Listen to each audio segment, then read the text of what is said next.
Baby Doll comes from the era when the show was actually The Adventures of Batman and Robin, though I'm sure you'll pardon me if I just stick with Batman the Animated Series, since clearly the spirit of the program hasn't really changed just because the title changed.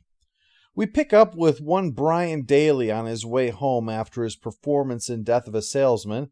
Here's hoping that life doesn't imitate art. A little girl is crying nearby because her big brother abandoned her, but it's all a ruse. Because all too soon he's knocked out from behind, sucker. You fell for the old little girl would never have a bunch of henchmen gambit. You got what you deserve.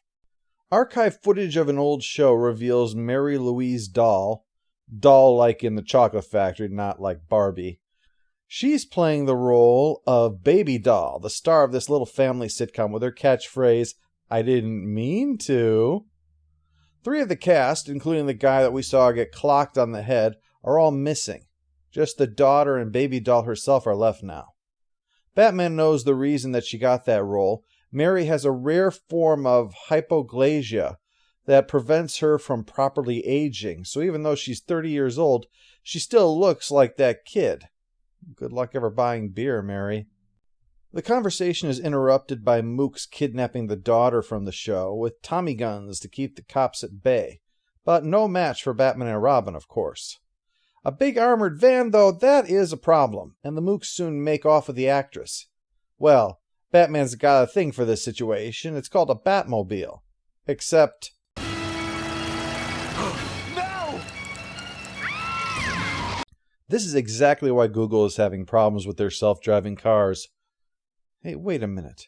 Self-driving cars, satellite in orbit, gathering all information together to quickly be searched for relevant clues.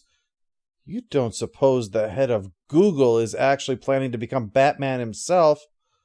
Oh, but I know what his signature attack would be, if ever. It'd be picking someone up and throwing him, and he would call it the Googleplex.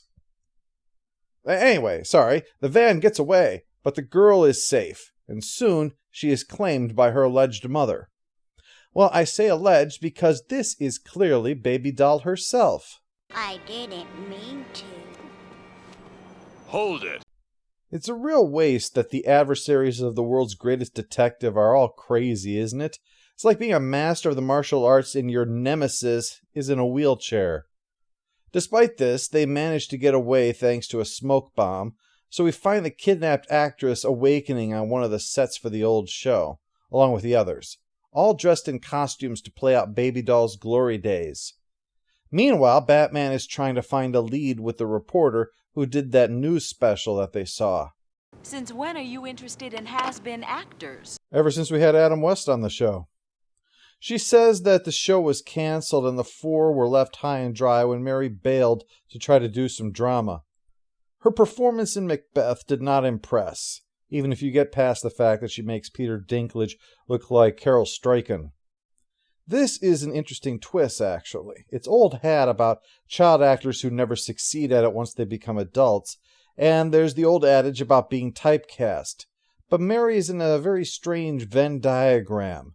She wasn't a child actor. She was actually 20 when she played the role of Baby Doll, so she is stuck physically trapped in the role for which she is typecast. You can understand why she might have gone nuts. Uh-oh. Here comes Buster begging for scraps.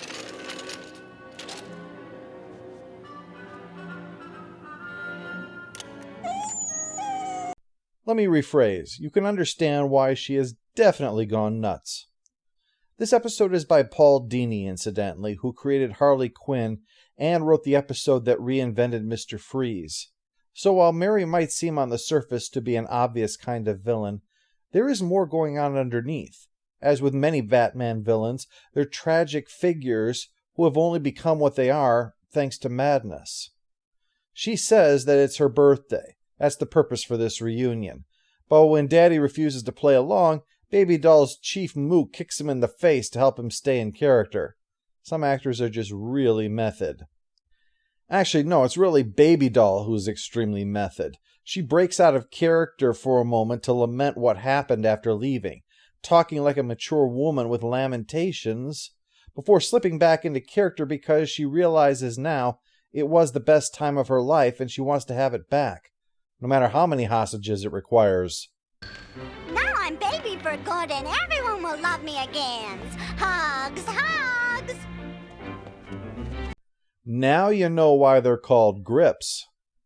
But Batman and Robin pieces together what really drove her off, being upstaged by a new character, Cousin Spunky, who on the character's birthday episode shoved her face into the cake. She took umbrage at being upstaged like this. That's the real reason that she quit. Remember, she was a 20-year-old woman having to pretend that she was a little girl, and meanwhile an actual little boy was demeaning her.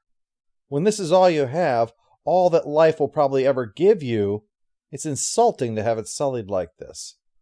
They don't say it, but probably the reason she hasn't picked Spunky up yet is because these are the good times. He's being saved for the bad one. But it's coming quickly, as we see the grown actor playing guitar in his garage. Excuse me. My baby was taking a nap and your music woke her up. Don't you know it's rude to make noise while other people exist? Jerk. They knock him out, and when he comes to, he's tied up around the table with everybody else. Seems that we are recreating the birthday episode with a twist. Dynamite! I don't think the producers signed off on that one. Luckily, Spunky, or whatever his actual name is, thinks quickly and grabs it with his teeth, throwing it away before they're all killed. Mr. Happyhead says you're really gonna get it now. Holy smokes, he shot his eye out! Luckily, that's when Batman arrives. Turns out Spunky is actually Robin in disguise, to help find where the actors have been taken. The episode does a good job of showing Robin as a partner for Batman, that he's a useful addition to the team, but that isn't always the case. So, yeah, it looks like they went well this time because, everything has been taken care of.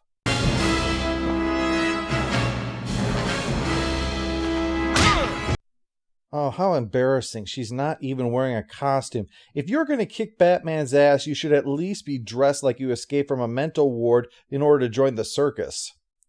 Eventually, Batman is able to vanquish the woman fighting in a business suit and heels, thanks to her being distracted kicking Robin's ass. Batman is now able to pursue the villain, while she escapes on her big wheel.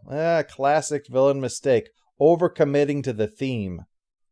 She escapes into an amusement park, tries to blend into the crowd, but Batman knows that if he's here, well, the kids are all going to want to get a good look at the comic book character. So as they gather, he just has to watch for the one person running the other way. Eventually, he pursues her into a haunted house, and finally, into a hall of mirrors, where thanks to one of the stretching ones, she sees how she would, look if she was the way she was supposed to be, a 30-year-old woman, and not cursed to live in the body of a child, and to feel that she must always behave the way the world sees her, rather than as the person that she really was. Like I said, a lot of Batman's villains aren't traditionally villainous. They don't start out with grand ambitions for power or wealth.